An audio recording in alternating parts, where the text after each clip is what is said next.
Welcome to Global Sustainable Research Solutions. I am Muhammad Usman.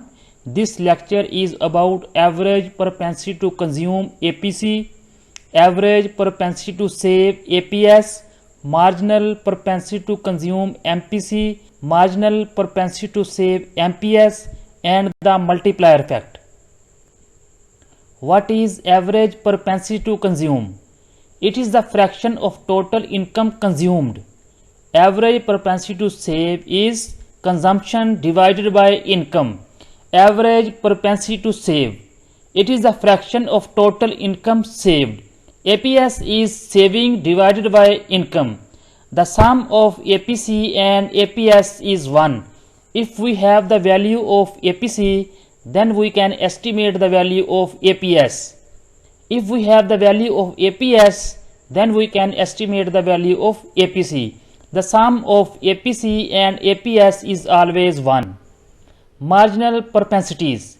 Marginal propensity to consume. It is the proportion of a change in income consumed.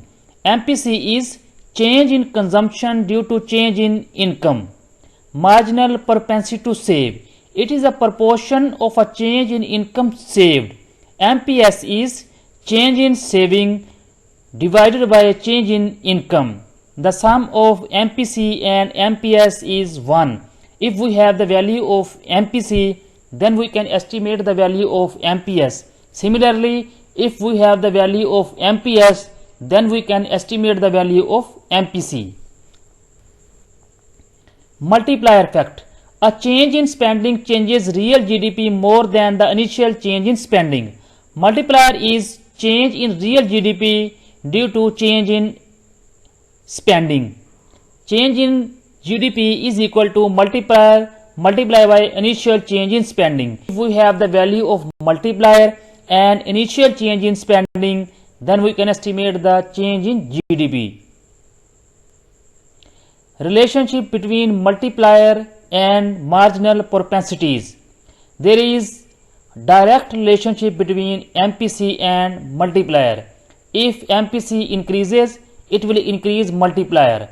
A large MPC result in larger increase in spending, but there is inverse negative relationship between marginal propensity to save and multiplier.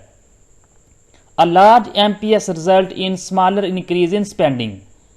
Multiplier is equal to 1 over 1 minus MPC. We know that the sum of MPC and MPS is 1. So we can also write multiplier formula as multiplier is equal to 1 over MPS. If we have the value of marginal propensity to consume or marginal propensity to save, we can estimate multiplier.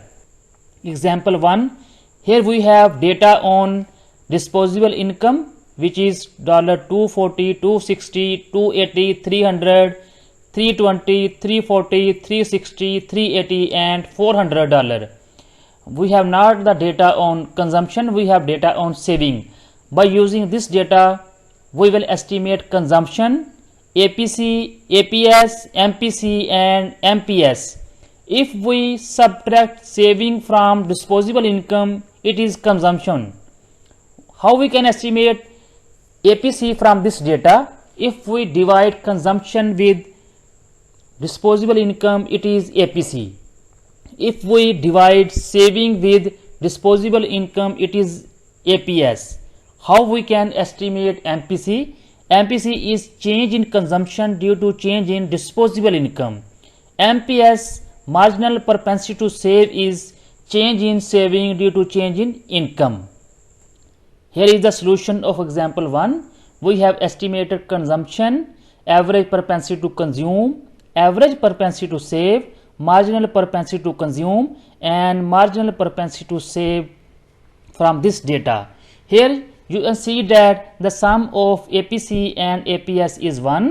The sum of MPC and the sum of MPS is also 1. Example 2. Here we have data on disposable income and consumption. We can estimate saving by deducting consumption from disposable income. We will estimate APC by dividing consumption with disposable income, APS by dividing saving with disposable income. MPC is change in consumption due to change in income. Marginal propensity to save is change in saving due to change in income. Here is the solution of example 2. Here you can also see that at all points the sum of APC and APS is 1. Similarly, the sum of MPC and MPS is also is equal to 1. Example 3. Here we have estimated multiplier. We have the value of MPS and MPC. If the value of MPS is given, then we use the formula of multiplier is equal to 1 over MPS. When MPS is 0, multiplier is infinity. When MPS is 0.4, the value of multiplier 2.5. When MPS 0.6, the value of multiplier is 1.67. When MPS is 1, multiplier is also 1. If we have the value of MPC, then we use the formula of multiplier 1 over 1 minus MPC. When MPC is 1, the value of multiplier is infinity. If MPC is 0.9, multiplier is 10. If MPS is 0.6, if MPC is 0.67, the value of multiplier is 3. If MPC is 0.5, multiplier is 2. If MPC is 0, multiplier is 1. I hope now your concept of average propensity to consume, average propensity to save, marginal propensity to consume, marginal propensity to save, multiplier, the relationship between multiplier and marginal propensity to consume, the relationship between multiplier and marginal propensity to save is clear. Thank you for watching Global Sustainable Research Solutions.